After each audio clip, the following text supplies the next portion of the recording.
Assalamualaikum warahmatullahi wabarakatuh.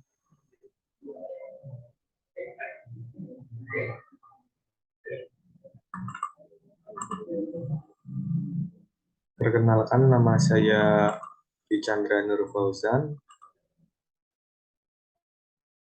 dengan NIM 20105051113.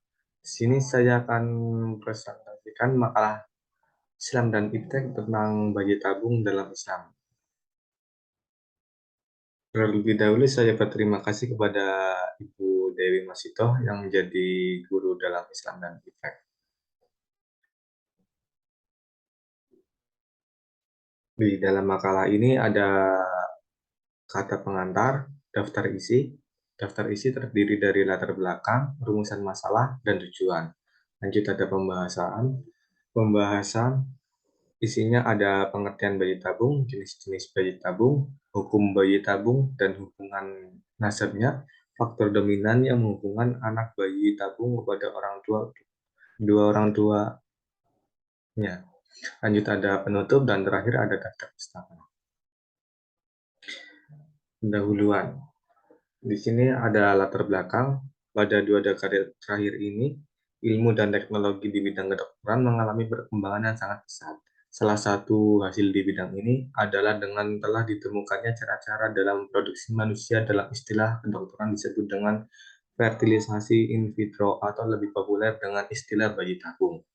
Bayi tabung tersebut merupakan sebuah keberhasilan dari kerjasama antar pakar kedokteran dan pakar teknologi farmasi, di mana mereka mengawinkan sperma dan ovum di luar rahim dalam sebuah tabung yang disiapkan lebih dahulu untuk itu.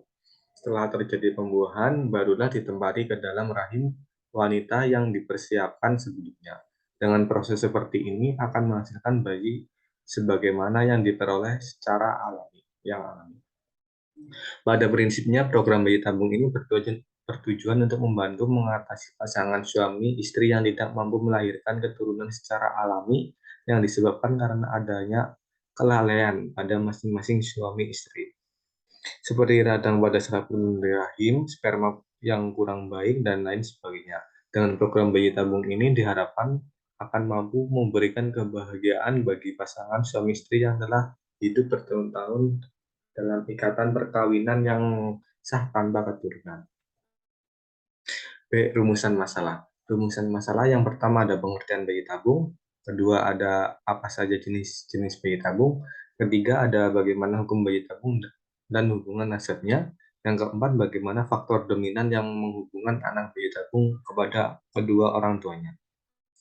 Untuk tujuan dari makalah ini yaitu untuk mengetahui bayi tabung, untuk mengetahui jenis-jenis bayi tabung, untuk mengetahui hukum bayi tabung dan hubungan nasabnya, untuk mengetahui faktor dominan yang menghubungkan anak bayi tabung kepada orang tuanya. Untuk pembahasan yang pengertian bayi tabung.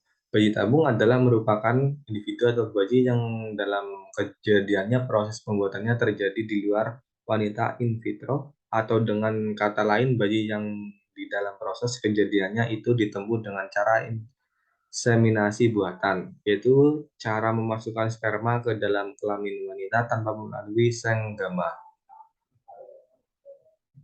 Dalam bahasa Arab, ini inseminasi buatan disebut dengan istilah autologous sinai.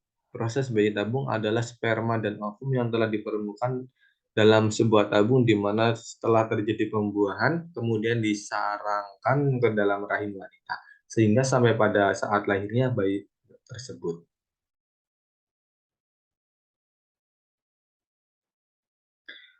Yang B, ada jenis-jenis bayi tabung.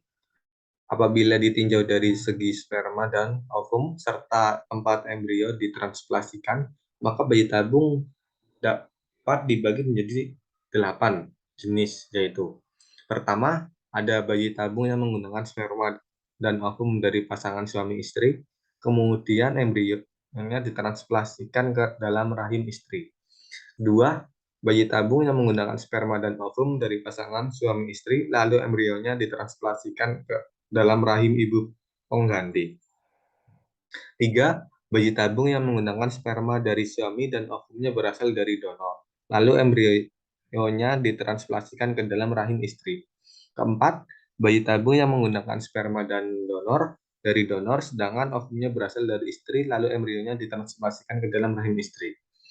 Kelima, bayi tabung yang menggunakan sperma donor, sedangkan ovumnya berasal dari istri, lalu embrionya ditransplantasikan ke dalam rahim surrogate mother. Yang keenam, bayi tabung yang menggunakan sperma dari suami, sedangkan ovumnya berasal dari donor, kemudian embrionya ditransmisikan ke dalam rahim surrogate mother. Yang ketujuh, bayi tabung yang menggunakan sperma dan ovum dari donor, lalu embrionya ditransmisikan ke dalam rahim istri.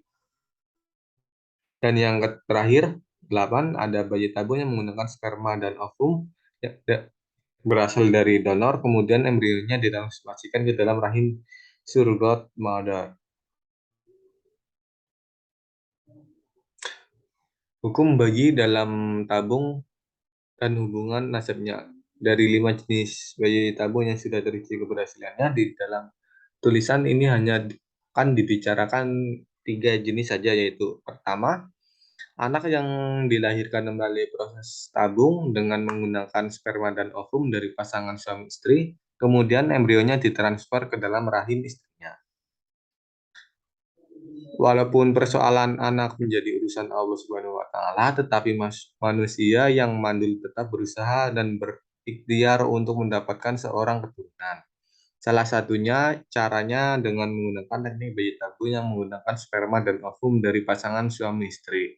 Kemudian embrionya ditransplantasikan ke dalam rahim istri. Tetapi yang menjadi persoalan bagaimana status anak yang dilahirkan tersebut. Untuk menjawab tersebut, maka berikut ditemukan pendapat para ulama atau tokoh atau pemimpin agama Islam. Untuk menurut Hasan Basri, ini proses kelahiran melalui teknik bayi tabung menurut agama Islam itu dibolehkan dan sah. Asal yang pokok sperma dan sel telurnya dari pasangan suami istri. Hal ini disebabkan perkembangan ilmu pengetahuan menjurus kepada bayi tabung dengan positif patut disyukuri. Dan ini merupakan karunia Allah Subhanahu wa taala, sebab bisa dibayangkan sepasang suami istri yang sudah 14 tahun mendambakan seorang anak biasa terpenuhi.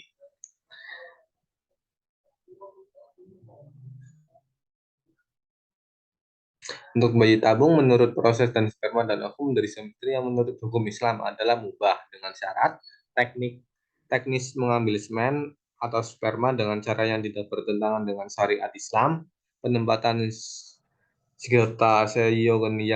yang dilakukan oleh dokter wanita, resipien adalah istri sendiri, status anak dari tabung PLTS, RRI, sperma dan ovum dari suami istri yang sah, resipien istri sendiri yang mempunyai ovum itu adalah anak sah dari suami istri yang bersangkutan. Yang kedua, anak yang dilahirkan melalui proses bayi tabung dengan sperma dan ovum dari pasangan suami istri dan embrionya ditransfer ke dalam rahim ibu pengganti atau surrogate mother. Apakah anak yang dilahirkan melalui proses bayi tabung yang menggunakan cara surrogate mother dapat dikualifikasikan sebagai anak susunan atau tidak? Untuk menjawab pertanyaan tersebut, berikut ini dikemukakan pendapat dan pandangan para ulama Islam. Menurut Ali Akbar, mengatakan bahwa menitipkan bayi tabung pada wanita yang bukan ibunya boleh, karena si ibu tidak menghamilkannya, sebab rahimnya mengalami gangguan, sedangkan menyusukan anak kepada wanita lain dibolehkan dalam Islam. Malah boleh diupakan. Maka boleh pula lah memberikan upah kepada wanita yang meminjamkan rahimnya. Pandangan dan pendapat di atas secara tegas menyebutkan bahwa cara surrogate mother dibolehkan dan cara ini disamakan dengan ibu susuan yang dikenal dalam Islam. Dengan adanya penegasan itu, maka dengan sendirinya anak yang dilahirkan oleh surrogate mother dapat dikualifikasi sebagai anak susuan. Yang ketiga, anak yang dilahirkan melalui proses bayi tabung dengan sperma dan atau ovum donor secara tidak ditegaskan ditemukan di dalam Al-Quran. baik secara khusus tentang kedudukan anak yang dilahirkan melalui proses bayi tabung yang menggunakan sperma donor dan ovumnya berasal dari istri. Kemudian embrionya ditransplasasikan ke dalam rahim istri. Tapi yang ada adalah adanya larangan penggunaan sperma donor seperti terdapat di dalam surat Al-Baqarah dan surat An-Nur.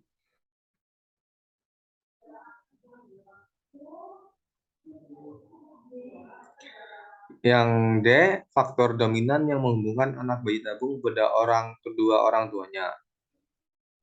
Ada beberapa hal yang sangat dominan untuk menetapkan hubungan nasabah yang terlahir dengan proses inseminasi buatan atau bayi tabung kepada kedua orang tuanya, yaitu pertama, pada ikatan perkawinan yang sah antara laki-laki yang diambil spermanya dengan perempuan yang diambil ovumnya, dan perempuan yang diambil ovumnya adalah perempuan yang mengandung dan melahirkan bayi tabung. Hal ini sesuai dengan bunyi pasal 42 UU nomor 1 tahun 1974 tentang perkawinan yang menyatakan anak yang sah adalah anak yang dilahirkan dalam atau sebagai akibat perkawinan yang sah.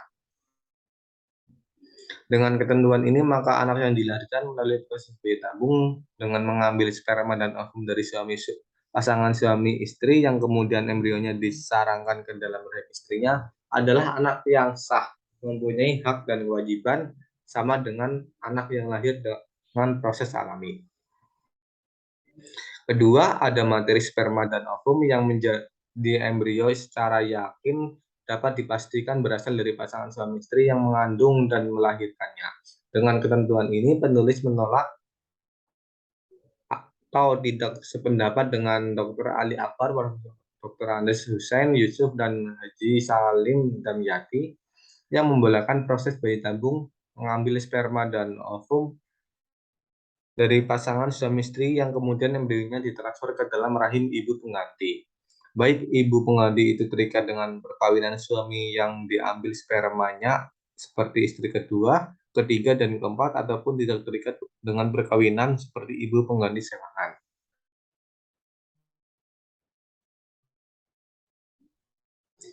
Lanjut, yang ketiga, ada faktor dominan yang menghubungkan nasab kepada orang tuanya adalah alfirasi. Alfirasi yang dimaksud di sini adalah ibu yang melahirkan.